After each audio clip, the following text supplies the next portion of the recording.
Na moderna civilização, onde tudo se vai tornando altamente organizado, observa-se um contínuo diminuir da liberdade na ação. Estamos perdendo a espontaneidade e a paixão em nosso agir. Para a maioria de nós, a ação se tornou rotina. No ir para o escritório todos os dias, no lavar pratos na cozinha, no escrever, no pintar, no que quer que seja. Nossa ação está se tornando cada vez mais canalizada, moldada por uma série de padrões. E quando tudo o que fazemos é dessa maneira, reduzido à rotina, não há então nenhum problema relativo à ação, nenhuma vontade de investigação. O que é a ação? A questão sobre o que é correto fazer só se apresenta quando temos problemas. Mas então, só cuidamos de analisar os problemas ou ficamos a tatear no escuro na esperança de uma solução? Tal é a única ação que conhecemos. Mas me parece haver uma ação de qualidade completamente diferente, a qual, com efeito, é inação e desejo.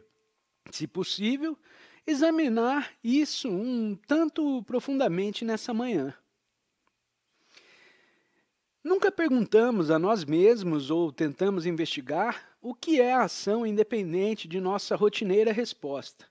Reação às diárias exigentes da sociedade ou de nosso esforço para resolver um certo problema de especial urgência. Dentro dessa estreita esfera, tentamos descobrir o que é correto fazer, mas penso que há uma mais ampla esfera de investigação e possibilidade de busca mais profunda para se descobrir o que é a ação. E se pudéssemos descobri-lo, então nossas limitadas ações em resposta às exigências de uma dada sociedade, capitalista ou socialista, seriam muito mais significativas. O que é, pois, ação? Não tensionamos averiguar o que se deve fazer num dado conjunto de circunstâncias. Isso ficará para mais tarde. Se nos restringimos ao que se deve fazer num dado caso, a ação se torna superficial, limitada e pouco significativa. O que se pergunta não é o que fazer, porém, antes, o que é ação? A ação, para a maioria de nós, tem motivos vários.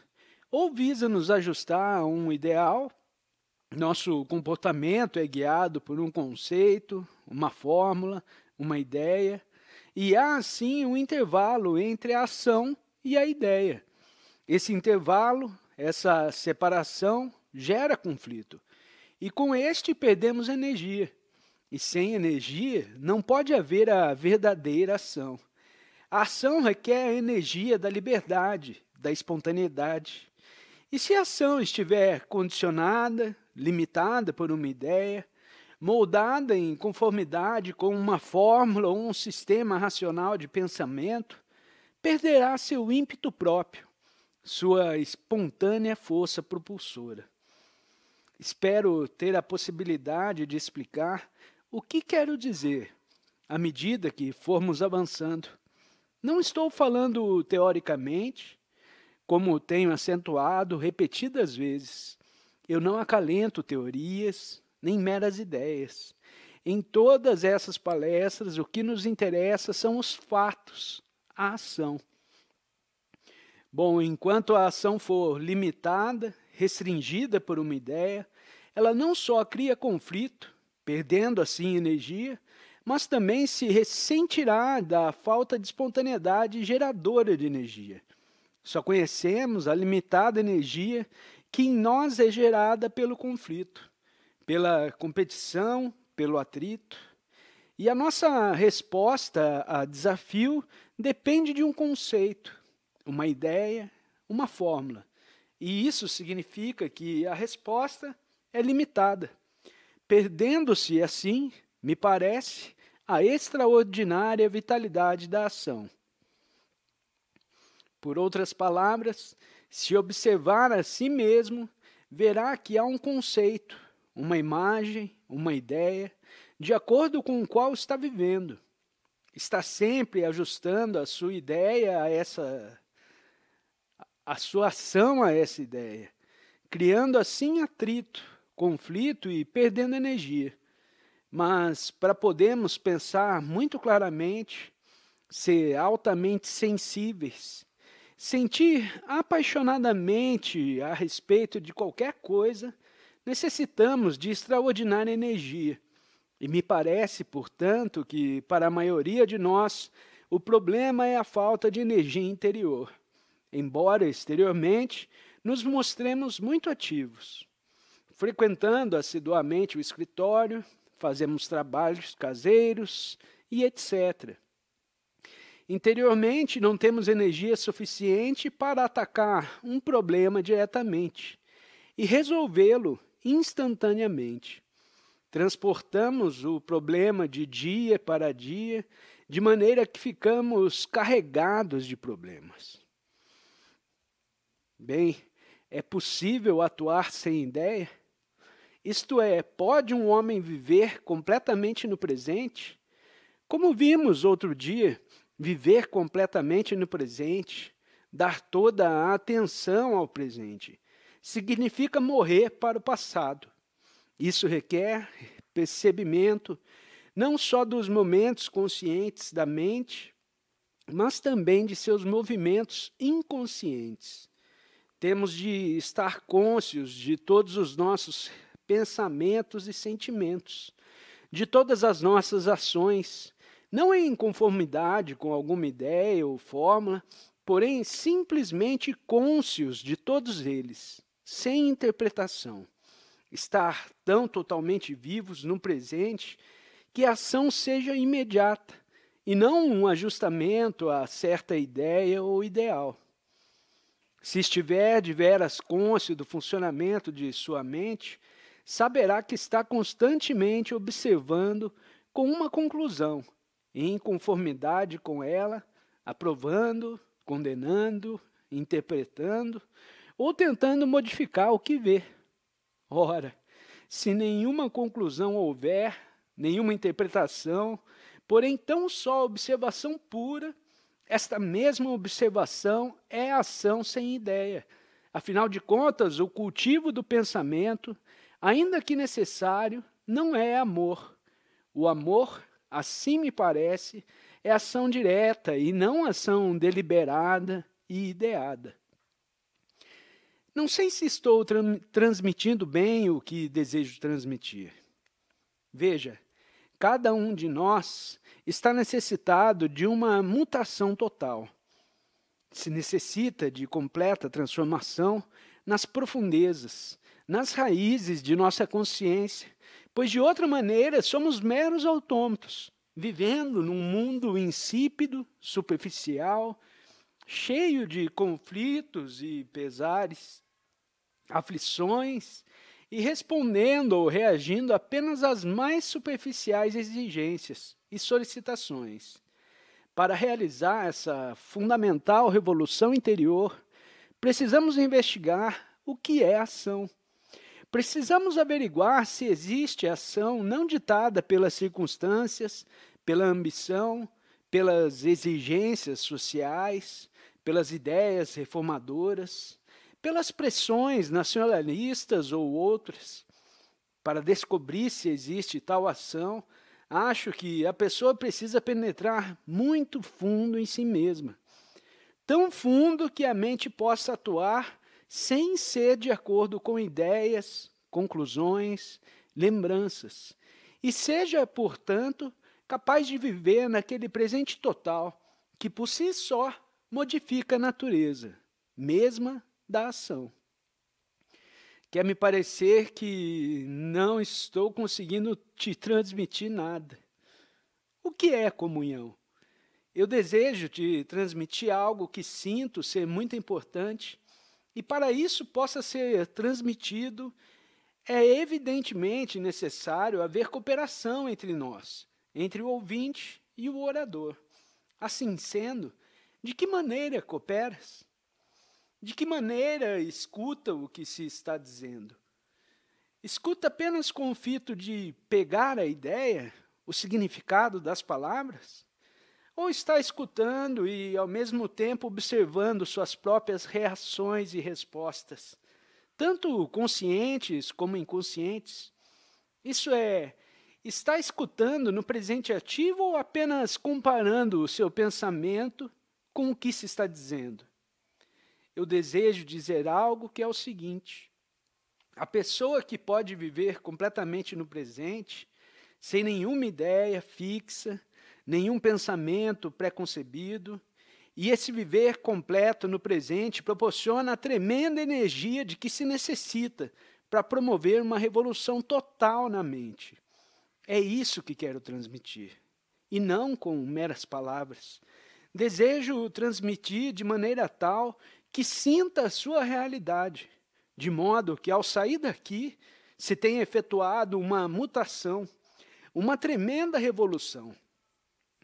Como estive dizendo outro dia, o pensamento se tornou, para a maioria de nós, sobremodo importante, sendo o pensamento ideia, racional ou irracional, neurótica ou normal. O pensamento guia nossas vidas, molda os nossos fins e controla as nossas ações. Bem, para este orador, o que chamamos pensamento nenhuma importância tem. Portanto, é mera reação da memória, a voz da tradição, das experiências passadas, acumuladas, e o passado não pode enfrentar o sempre imutável presente. Para enfrentar o presente, deve a mente estar de todo livre do pensamento, para que haja observação sem ideia. E é essa observação sem ideia que proporciona a tremenda energia necessária para realizar-se a mutação. Isto é, a mente deve estar livre de tudo do que a memória nela depositou. Necessitamos da memória para podermos funcionar, obrar, fazer coisas. Necessitamos do passado como conhecimento, mas sem deixá-lo interferir de modo nenhum no presente, que é a ação, que é a energia. Pois bem, escuta o que se acaba de dizer. E de que maneira escutas? Escuta e observa de maneira que pudeste ver o fato por você mesmo. Ou escuta meramente com a ideia de que é preciso viver no presente e aprender o seu significado? A pessoa ou percebe o fato ou tem uma ideia a respeito do fato. E a seguir interpreta o fato em conformidade com essa ideia. Veja, há muito pouco amor em nossas vidas. Com efeito, não sabemos o que isso significa. Conhecemos o chamado amor, sempre acompanhado de ciúme, inveja, irritação, confusão e aflição. Esse todos nós conhecemos bastante, mas não sabemos de fato o que significa achar-se num estado de amor, não é verdade? Podemos amar alguém em particular, mas não conhecer aquele estado de ser extraordinariamente vivo e lúcido que é o amor. A maioria de nós tem muito pouco amor no coração e é por isso que pedimos a outro. Por não termos amor, encontramos em geral um meio de nos aliviar, seguindo uma certa via de autopreenchimento, que pode ser sexual, intelectual ou de ordem neurótica, de maneira que nossos problemas crescem e se tornam mais e mais agudos. Bom, eu estou me referindo à mente que nenhum problema tem. Ou melhor, a mente que, ao surgir um problema, é capaz de compreendê-lo e resolvê-lo de pronto, de modo que o problema não deixa resíduo ou marca. Isto é ação, é viver no presente. Teremos problemas constantemente, problemas de várias espécies, e não poderemos, logo que surgir cada problema, resolvê-lo tão completamente, se ele não deixa marca, a memória de algo aprendido com o qual nos abeiramos de um novo problema. Se nos abeirarmos de problema novo com uma lembrança, não podemos resolvê-lo. O que eu estou tentando de transmitir é que existe uma ação que nenhuma ideia inclui. Ação que, portanto, é direta e não o produto de uma memória mecânica. Tal ação liberta considerável energia. E nós necessitamos de possante energia para descobrir o que é verdadeiro, descobrir o que existe além dos padrões que o homem estabeleceu para si próprio, além das coisas construídas pela mente. Deixe-me reformular a questão de diferente maneira. A maioria de nós vive uma vida muito superficial e, temporariamente, nos satisfaz viver dessa maneira vulgar, estreita. Depois, compreendemos que estamos vivendo superficialmente. Nos sentimos descontentes e procuramos um modo de nos tornarmos profundos. Mas a mente superficial, que quer tornar-se profunda, continua superficial. A mente superficial poderá buscar Deus, mas será sempre superficial. E seu Deus será também inferior. Ora, como transformar completamente a mente embotada, superficial, estúpida, de modo que ela se torne totalmente viva? Esta é que é a questão. As terríveis condições em que se acha o mundo exigem uma mente nova, fresca, pois, do contrário, os problemas irão aumentar. Haverá mais morticínios, mais guerras, mais confusão, mais rivalidades, mais assim chamado progresso e mais escravização. As coisas. Se sua mente não é nova, será colhida pelas circunstâncias. E mais necessitará de uma mente fresca, uma mente nova, para poder descobrir se algo existe além do mensurável, além das coisas criadas pela sociedade, além das crenças e dogmas inventados pelos sacerdotes.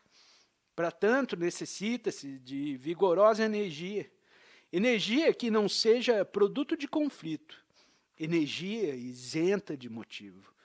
E só pode ser despertada essa energia demolidora, libertadora, clarificadora, depois de ter compreendido e resolvido em você mesmo todas as formas de conflito. Só termina o conflito quando há autoconhecimento, o conhecimento da totalidade de sua consciência. Já tratamos dessa maneira a autoinvestigação e, portanto, não há necessidade de examinarmos de novo.